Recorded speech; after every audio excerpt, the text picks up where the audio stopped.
Hello everyone, just a quick notice at the time of this video's upload. I also have a review of Sonic Forces up on YouTube.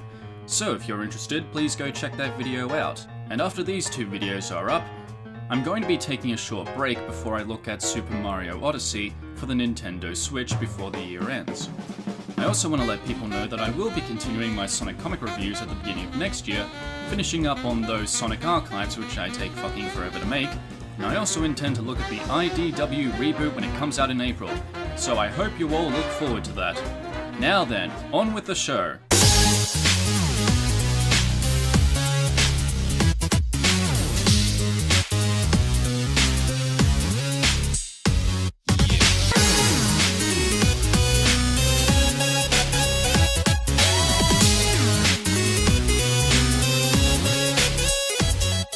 With Shantae regaining her genie magic and receiving near critical acclaim for a real solid title, WayForward had practically struck a chord with people. Everyone knew the belly dancing hero, they all loved Pirate's Curse and even Risky's Revenge to some extent. Then the day came when WayForward would put out their Kickstarter campaign for a brand new Shantae game. Now to be honest, this was the first time I actually heard about the series. I saw the trailer, the aesthetics, and thought, hey, this looks cute, I might actually buy this. Several years passed, the game was released on Steam, I got it for Christmas on 2016, thank you Dad, and to this day, I think this is still a solid game. And the cool thing about this game is that it had a very interesting amount of Kickstarter tier goals for additional content that was eventually funded, and one of those goals was the added content of playing as Risky Boots and Shantae's friends, Sky, Bolo, and Roddy Tops with their own story campaigns. Now, to my knowledge as I'm recording this, I think the DLC for Sky, Bolo, and Roddy Tops is supposed to come out during the holiday season, and I said in my previous video that I was willing to review the additional DLC if I got enough requests for it. I went out of my way to record for the Pirate Queen's Quest DLC, but the reason I'm suggesting a request is because I feel like I won't have a lot to talk about when this DLC comes out for reasons I'll get into later. But yeah, I'm impressed at the amount of passionate love and support this game got when it was announced, because all of that has been perfectly transferred to Matt Bozon and his team. This is a beautiful looking game with an excellent art style, hand-drawn animation, beautiful angular 3D structures and levels, excellent music from the equally exquisite Jake Kaufman. It was hitting all the right notes for me. But then I started to wonder about how it would compare to Pirate's Curse, a game that I've held to be my favourite for a year now. But then I started to pull back and realise that both Pirate's Curse and Half Genie Hero have separate styles of gameplay, and when you compare them on their own terms of gameplay, some things stand out from one game compared to the other. But before gameplay talk, let's talk story first. Shantae is awoken by a mysterious voice calling out to her from Uncle Mimic's basement. Apparently Uncle is unaware of magical basements in their workshops. This mysterious voice that turns out to be a messenger of the Genie Realm warns Shantae that both her world and the Genie Realm are under the threat of a terrible evil that plans to corrupt their world. And suddenly that plot is put on hold as Shantae is now more focused on trying to help her uncle set up this new contraption of his, the Dynamo. Essentially a glorified security system that'll ward off evil monsters and make Shantae's job a little bit more easier. But his whole quest to try and put this Dynamo together is constantly being interrupted by some sort of shit going on in Sequinland.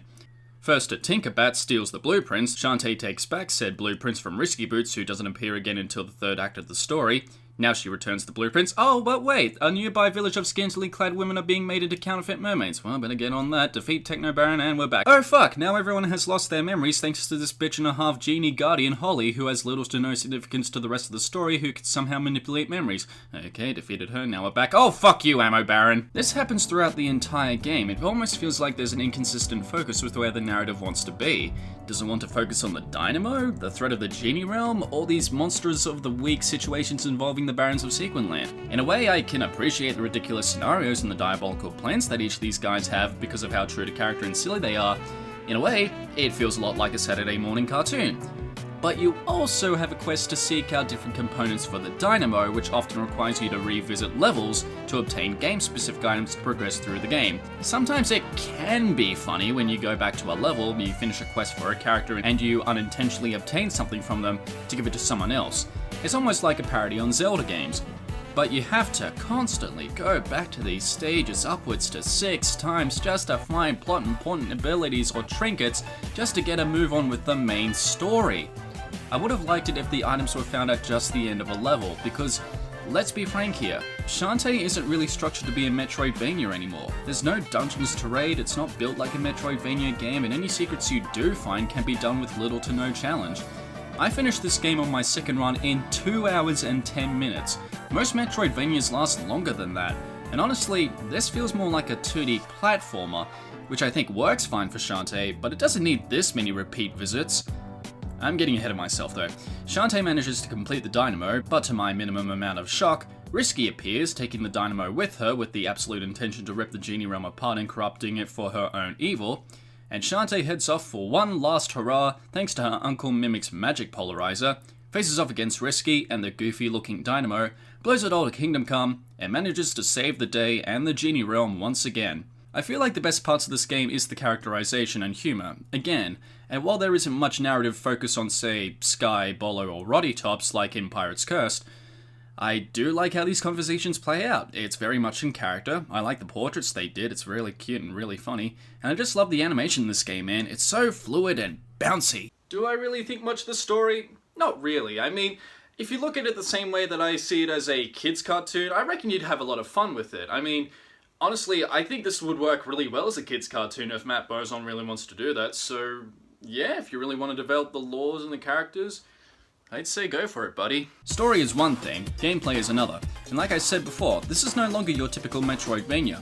It's very much a 2D platformer with slight puzzle elements that require you to use the animal transformations. By pressing the Y button, you can shuffle between a selected amount of transformations and use whatever animal you need to use. It's quicker than doing a button input and faster than having to wait for a specific dance, and I know there's several ways to be jiggly with that button, and this is the way to do it in my opinion. Most of these transformations you get either by completing levels normally or by going out of your way to explore uncharted territory with the new transformations that you get from later levels. On the one hand, I do like this idea. It's an incentive to go back and retry areas you hadn't explored before with new abilities and transformations that you obtain, and it can increase game time, but also provide additional content. On the other hand, you have a set of transformations that are only there for a select amount of puzzles before being permanently pushed aside for more superior forms that just get the job done quicker, honestly. I don't hate any of these animals, mind you. I'm just a little disappointed that the forms like the spider, elephant, and the mouse are only relegated to puzzle-specific gimmicks. Of course you can use their attacks against enemies, and they do kind of make fun of that in the DLC for Pirate Queen Curse, but why transform into other animals when you can just use a returning hair weapon sub-weapons that do the job for you just fine? I mean, have you seen what happened with the ridiculous amount of combos that hair and pike balls can do to a person? Although I do admit, the crab is kind of hard not to laugh at when you've been watching particular episodes of Game Grumps while recording this. Fuck your father! Fuck your father! Fuck your father! The levels in this game are nice and varied. They're not the most unique or have a lot of gimmicks to them, but I think I can appreciate them for the look and scenarios based around them. That carpet race, for example, that was a lot of fun to just whip contestants off their carpets while blazing through a sky filled with floating cities, towns, and spectators. The bosses in this game are a one and done kind of fight. You only get to fight them once at a time, and then it's just the final boss. Again, I don't find them that hard to beat, and part of that could be because of the food items that you grab from defeating enemies. When I was low on health, I just simply ate a gator steak and voila! 'Tis but a scratch. There's one thing I will compliment this game on, it stays consistently fun and challenging. Even if the game has a simple platformer structure, I do like the attempts at creating your own unique gameplay style with the different animal transformations, the puzzles you can complete in your spare time and the items you can collect. It's just fun to play when you experiment with the different forms. Now between this and Pirate's Curse, I can fully commend this game as its own top quality product with a lot of replay value and fun to be had. But I still think Pirate's Curse has a beat with its more Metroidvania based style and the pirate gear. Because it feels more second nature to initiate a button press to use the pirate gear at will, you don't have to stop on a dime to activate an ability, you just click and you go. Which honestly can be said for the same thing with Risky's DLC. It's the same levels with different structures, but it has a more straightforward approach to collecting the components you need to finish the abridged dynamo. You beat the level and boss and boom, you have the component. It's true that you have to revisit levels to retrieve genie crystals, which I'm not a big fan of. Playing this in addition to the Prime game is the 10th time revisiting these levels, Jesus Christ! Her campaign doesn't last that long though, it's shorter than the main story, and before you know it, her story just sort of stops. Her pirate gear is pretty cool to use though, and it uses this upgrade system where if you collect dark magic, you can increase her ammo count, her shot power, the usage of the pirate hat and cannon. Again, the dark magic isn't that hard to find if you've been playing the Prime game fresh out of the menu. If you know where to find obscure locations, you'll find these things pretty quickly. I say if you're looking for a little bang for your buck, this DLC isn't too bad, but yeah, I fully recommend this title. It may not have the pirate gear, and this is something that's a little bit more personal for me, but I have too much fun with it to really care.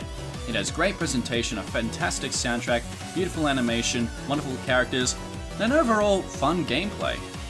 And there you have it, folks. My journey through the Shantae series has finally come to a close, and it may be a sad end, but you know what? I'm glad I took this journey. It was a lot of fun to really go back and see a bit of a retrospective mind about what really made the Shantae series popular and what made it particularly fun for me. I would like to reiterate again, I do love the characters and the stories that they tell, and while the gameplay is not something that I always like to compliment over, except for Pirate Gear and Half Genie Hero for today, I still think that WayForward can make some innovative, creative new gameplay elements when they continue this series, if that happens at all. And you know, just a bit of a pointer, even though some people may not necessarily agree, I like to see the Pirate Gear for the Metroidvania kind of gameplay in Pirate's Curse come back. If that ever happens, cool. If not, I'll still look forward to the next game. Until then, I'm going to be taking a bit of a break, but do not fret, for I have one more video left before the end of the year. At least I hope to get it out before the end of the year. And we're going to be looking at Super Mario Odyssey for the Nintendo Switch. It's going to be my first Mario video ever, as well as my first Switch review. So hey, here's hoping it will be a good one. Until then, take care of yourselves, have a good evening, and as always, stay awesome, lovely viewers. I'll see you all next time.